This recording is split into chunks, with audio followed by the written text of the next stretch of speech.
backed by China and stuff like that.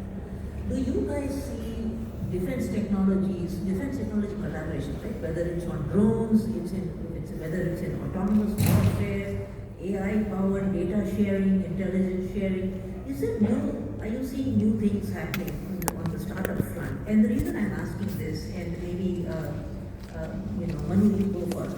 The reason I'm asking this is because for the first time, I'm noticing that Washington DC, I must say to the credit of this current Trump administration, has reached out to Silicon Valley. I have never seen this before. They've reached out to the Valley in ways that has enabled us to go regularly to Washington DC. I don't know some of you saw a forum yesterday for one whole day. It was being led by Tiecon, who is going to be the new Undersecretary for Interiors and Economics. It's called Hill and Valley Forum. Just check it out. I want you guys to look at some videos from the Hill and Valley Forum. It is unprecedented how Washington DC has embraced the Silicon Valley and said, we need your help in strategic thinking. We need your help as we encounter China and as we look at China as a potential serious adversary for the next decade or so. And the Valley is more involved. I see venture capitalists in Washington DC all the time. I see startups there all the time. Look at Annual, the defense startup. I don't know if it's a startup anymore, but look at Annual, look at Palantir. These guys are now, working closely with the government hand in glove on technologies that can bolster our strength and make sure that we are staying 2 steps ahead of China. So what are you seeing, given that there might be billions of dollars that might be getting unleashed from the government side, are you seeing as a venture capitalist, are you seeing more startups in that space which are sort of, dual use? Yeah, I think we're starting to see a few more. We haven't invested in any yet, but I think as more capital starts flowing in from customers, right? Because at the end, you can't build a defense company or any startup if you don't have the customers, right? And I think in the past, if you build something, you go to the Indian government, they're like, well, go prove it somewhere else and then we'll buy it, right? And I think that, is changing, and I think that will make a big difference. Just as an anecdote, 11 years ago, I helped a startup, that came through our incubator that we were doing. And I introduced them to somebody in the US military, and they did a $100 million 10-year contract. And then it went to the Peruvian government, and then the Indian government actually bought them, even though the company was based out of Bangalore, right? And he tried very hard to get into the Indian government, couldn't. So that round tripping sort of worked because an American general actually recommended it to his Indian counterparts, right? So I think that, hopefully is starting to change. I think when the money starts flowing, I think the entrepreneurs do respond to this. So this dual sort of piece of, for example, if you have drone technology that can protect, power plants, but that can also, you can have iron domes, but more regular, over small installations. And that can be used by private industries, but also by government as well. For example, that's just one use case. And I think this is where there's a lot of collaboration with Israel, because those two countries actually have very similar sort of needs. So I think this will just happen. And to me, I'll go back to the original first principles here, is if you unleash and make it easier for more founders to actually get access and get capital and be able to do stuff, I think all these problems get solved, right? I think the government just has to be open to working with entrepreneurs. Vikram, what is IndusX? And what kind of startups do you see hovering around there? Yeah, so to answer your first question, then we'll talk a little bit about IndusX. And you mentioned one acronym, ISET. That's been turned into the new acronym TRUST. So, but it's transforming the relationship technology. So long acronyms they like in government. But that is, there's the dual use and the certain areas, space, cyber, surface and undersea technologies, artificial intelligence, some quantum, certainly some fundamental quantum science in India is very strong. There is a growing ecosystem, and in the Israeli space, we should also turn to that. National security technology is actually very, very prominent.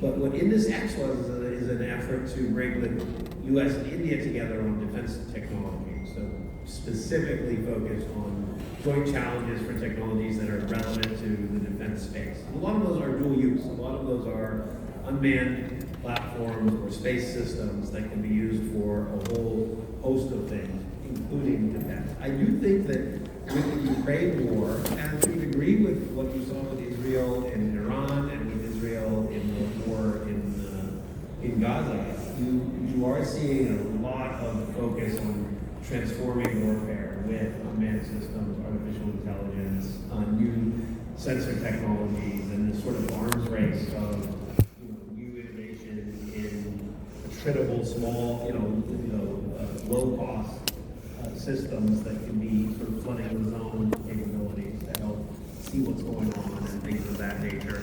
And a lot of that's going to be very applicable to things like environmental monitoring, pipeline security, undersea cable security, which are all things that matter to all of us. I mean, those are areas where a risk to undersea cables is a risk to everybody's data flow in every business and every operation. Similarly, protecting power grids. We don't know why Spain and Portugal lost all their electricity for almost 24 hours, but they did.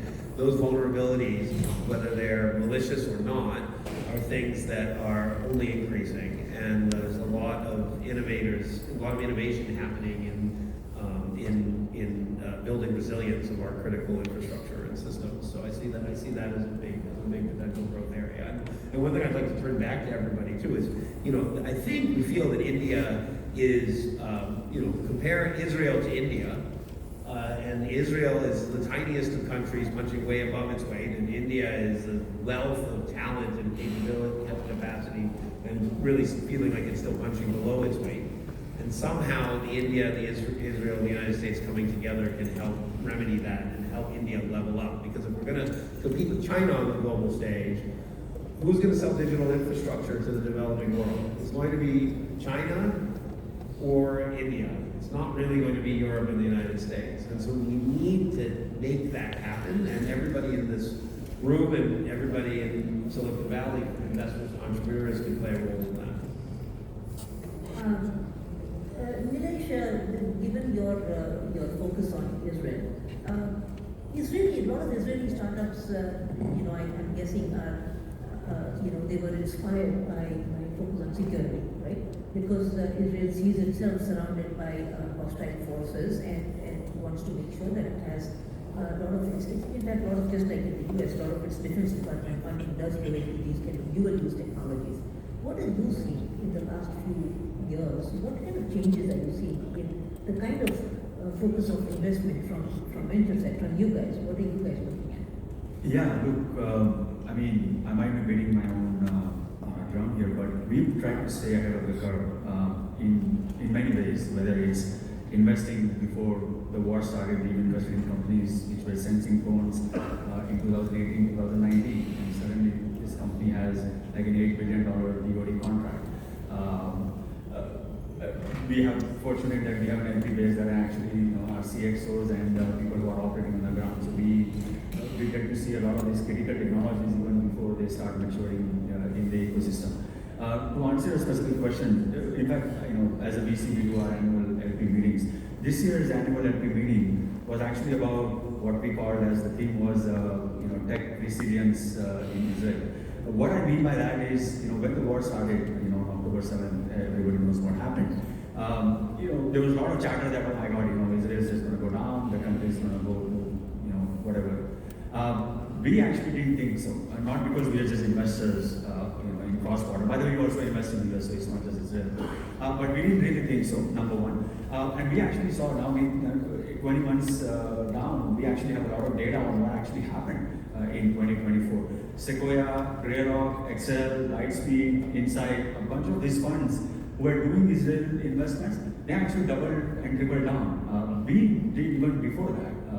I was sharing some stats earlier that we actually ended up Ventures as one of the most active foreign VC funds in Israel for the first half in 2024. And when we went out to our co-investors, we always knew that. Why? Specifically was we felt that the founders are just extremely resilient. In my whatever number of 25, 26 years of experience as a professional, these guys are just pretty different. It's about resilience. I've had portfolio companies where I've had founders who are actually fighting Hamas, on the ground while they are at night or day answering investor calls and sending us quarterly reports. So it's all about resilience. These founders just know what needs to get done. Nothing matters beyond just kind of making sure that their employees are taken care of. Many of them actually had 20-30% employees in reserve duties, meaning they are actually qualified while they are writing code and talking to customers. So the key word is resilience. The world hasn't seen nothing like it. We are very proud to be investing in founders that are just resilient, and I see a lot of them, in our Indian founders here. To Manu's point, at the end of the day, I think founders are going to found companies and they are going to go through the walls. That's what we believe as a venture fund. We just happen to do it in a geography where it has probably escalated to a whole different level. But what we want is when you leave this room, we want you to be more aware and more awakened to the fact that you need to pay attention to what's going on on global tensions. Vikram, I want to ask you about potential. Is there a war kind of a situation arising between India and Pakistan? I keep hearing, I'm just seeing this on podcasts and social media and all that. People saying, there has to be a tit for tat and things like that. Is this real? Is it? What are you guys talking about in Washington, D.C.? I think the expectation is that India will try to conduct some sort of reprisal if it can clearly establish a Pakistani state link to the attacks. It's clearly established a geographic link to the attacks by seeing there were communications from Karachi and Lahore to the attackers. So they don't know, at least they haven't shown proof to the embassies and ambassadors involved that they can show that there's a link to the Pakistani state. I think that does matter because that changes how the world views an action taken. The other thing I think for India is when they did conduct airstrikes into Pakistan, the unpredictability of escalation, which is something I think we do all need to pay attention to because it could be Taiwan, it could be there, it could be any number of places, but the unpredictability of escalation is one full display. An Indian fighter was shot down, an Indian pilot was captured.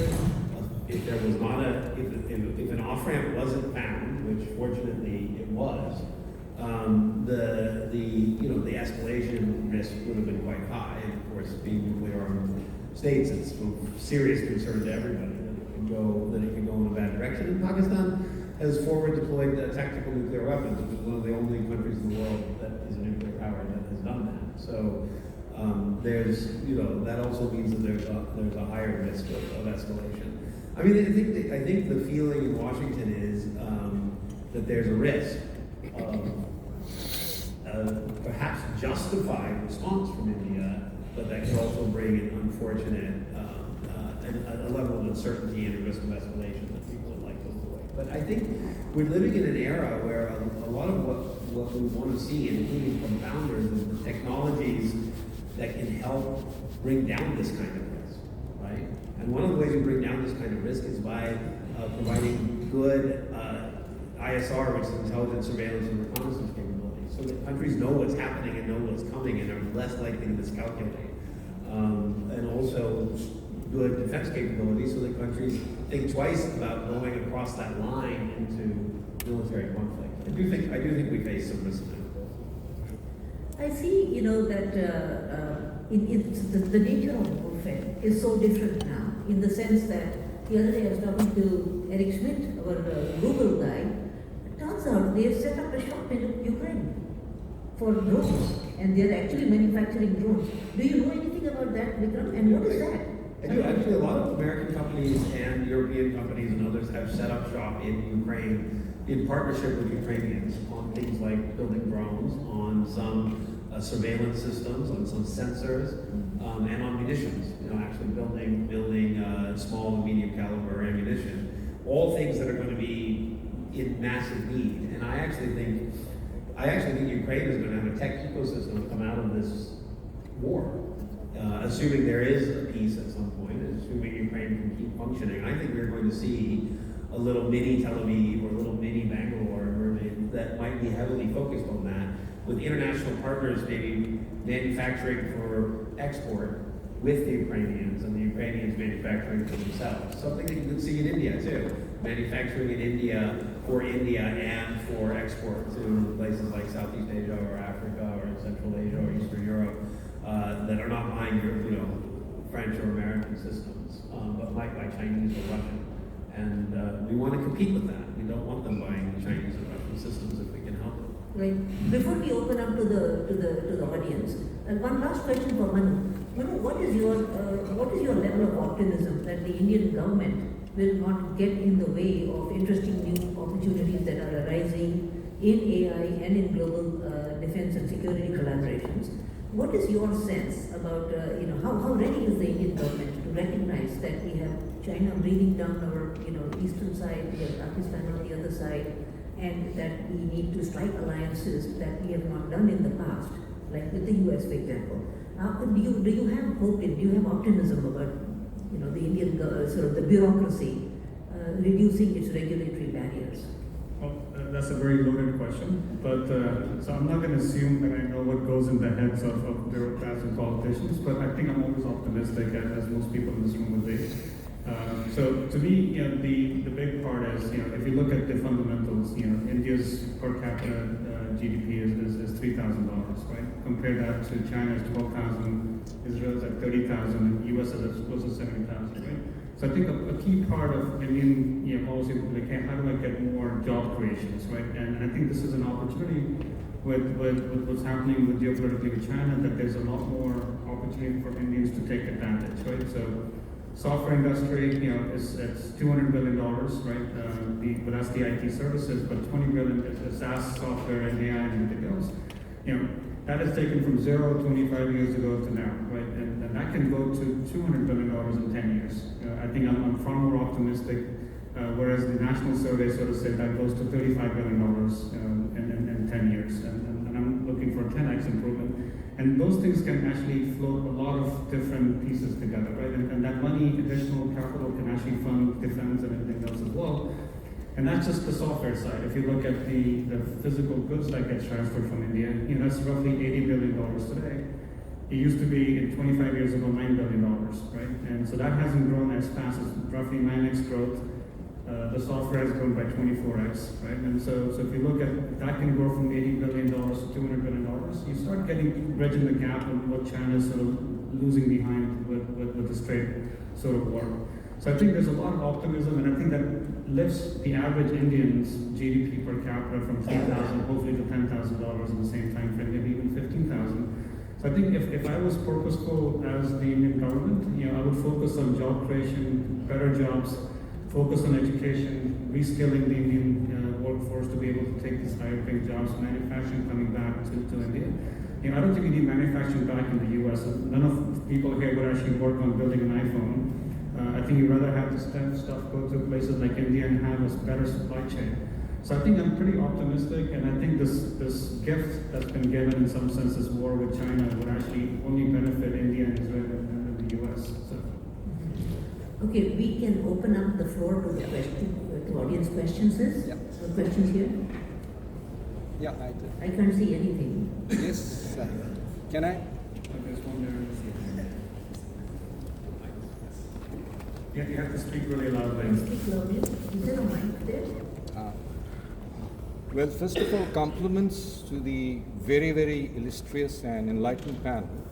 I do resonate with these things because I've been a career diplomat for 36 years. I've been ambassador to several countries: Lebanon, New Zealand, Panama, Costa Rica, Nicaragua. Can you speak a little louder? Sorry about that. Is do I have a there a mic? mic here somewhere? Or can you speak louder? So your illustrious panels are also well past 50 now. Yeah, so thank you so much.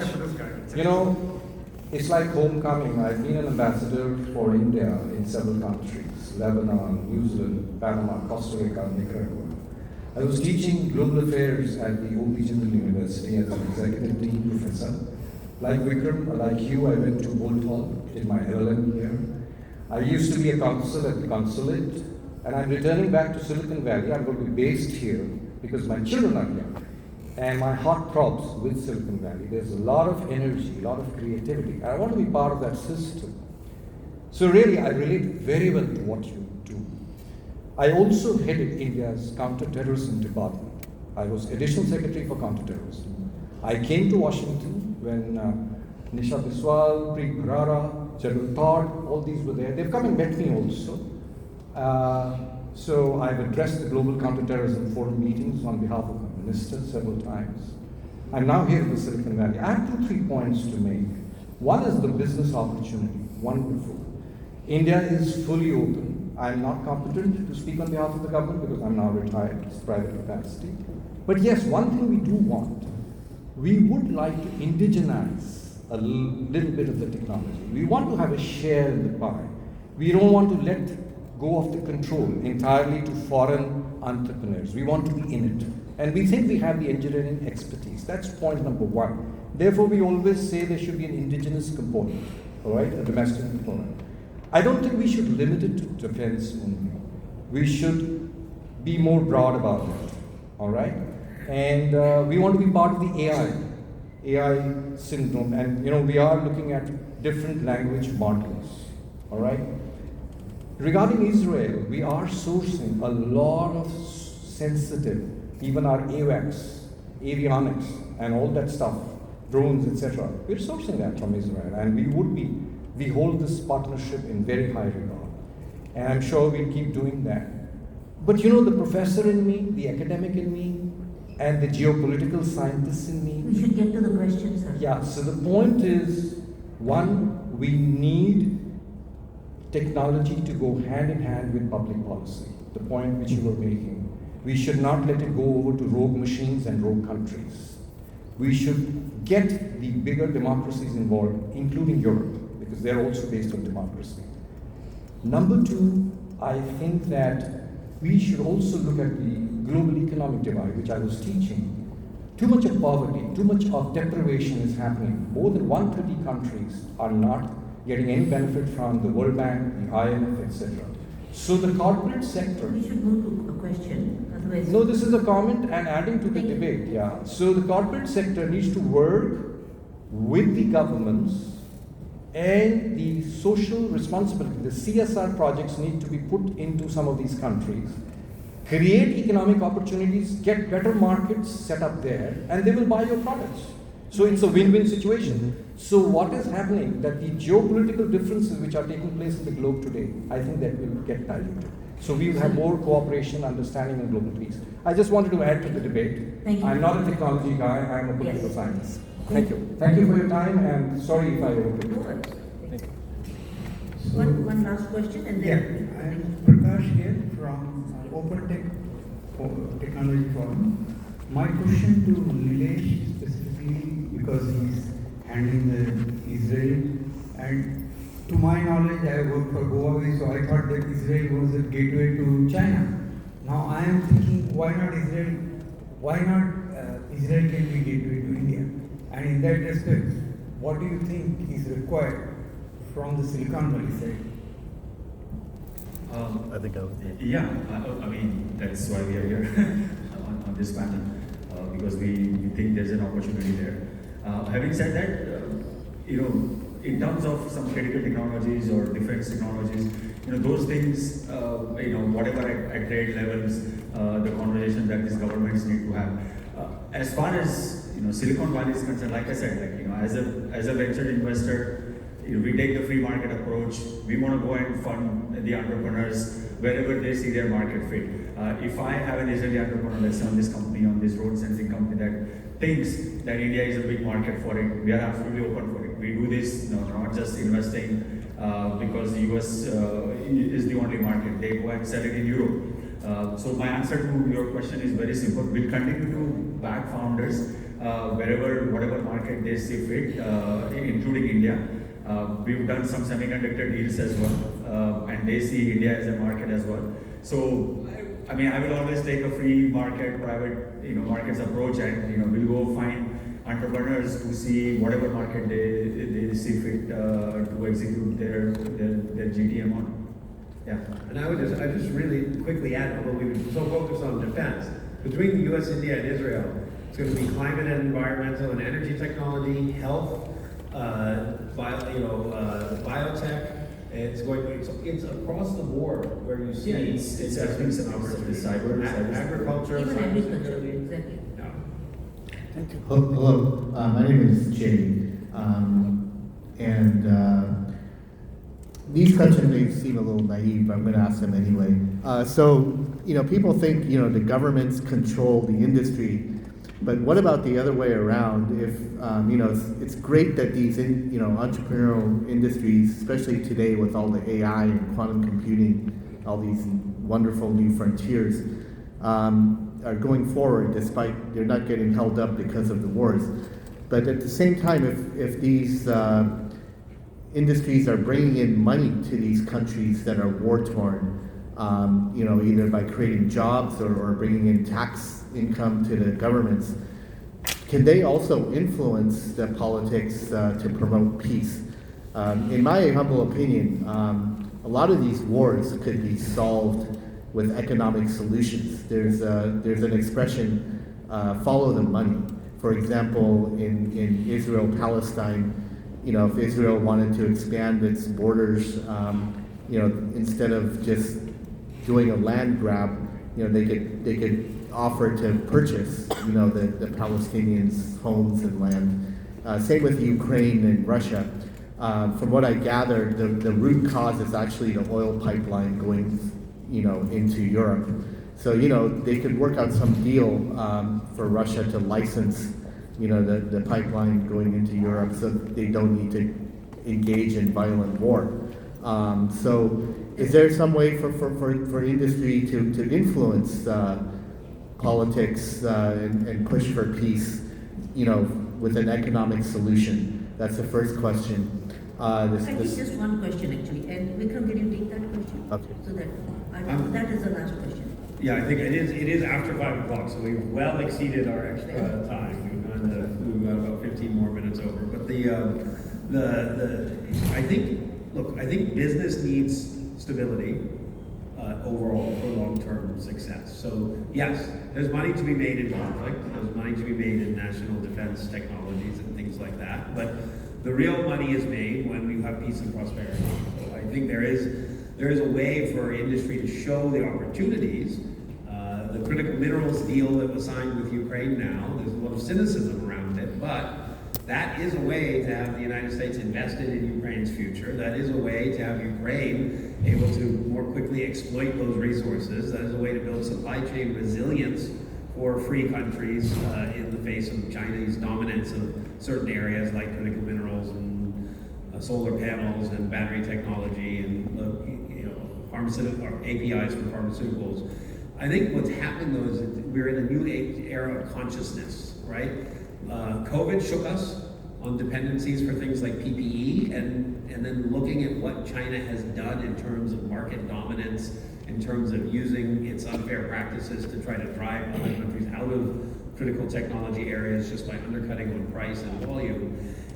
People have woken up to that, and absolutely, I think the cause of peace will be advanced by public-private cooperation in these technology areas to give more resilience and more space and more breathing space and reduce the need for hopefully reduce the need for conflict. So there's a role to play for sure. Yeah. Can I ask Last question now. Yeah, no, I mean, I'm of the view that in geopolitics there are no permanent friends and no permanent enemies, only interests. And I strongly believe that politics has become the entertainment arm of the military-industrial complex. And while we are trying to counter China, we are adopting the same playbook of China, which is of censorship, surveillance, and state force. So how do you not become the tyrant you are fighting? Good question. Who wants to take it? Manu or Jay Rangers? I think this question is better than over beer. Yes. I agree. All right. Well, thank you everybody for being here, and thank you to the panelists. This was incredible, very unusual for that.